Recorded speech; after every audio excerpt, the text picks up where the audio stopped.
Welcome to Mechelen, a small city in Flanders. 90,000 people live here, and they're from 130 different nationalities.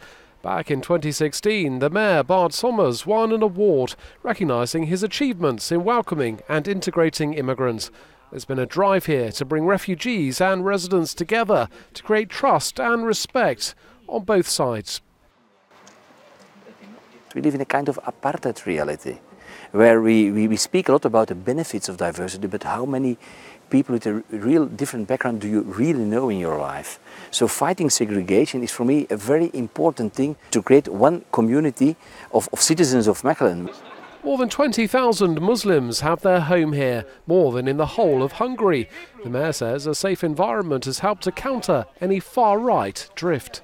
If your city has too much criminality or has a lot of criminality and the streets are dirty, people will blame two groups. The politicians, the democratic politicians, and they will look for extremist alternatives. And secondly, they will blame the migrants, because who is responsible for the decline in our town? Of course the newcomers.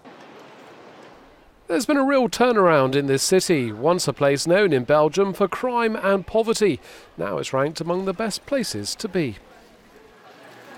Mechelen is a good example of social integration.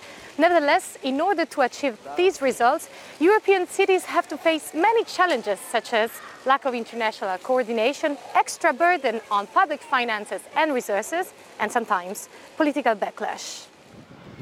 European solidarity is at the heart of today's political debate, and while reception policies are decided at a national level, it's those working on a local level who must provide the services and support. There are calls for systemic changes to recognise that.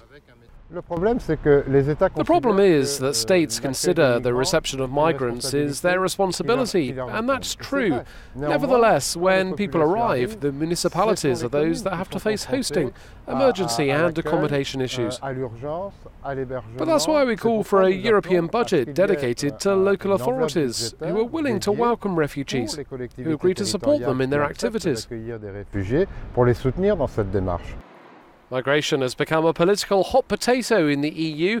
As governments work out how they'll deal with future flows, it's the local authorities who will continue to support those moving into and around Europe. So they are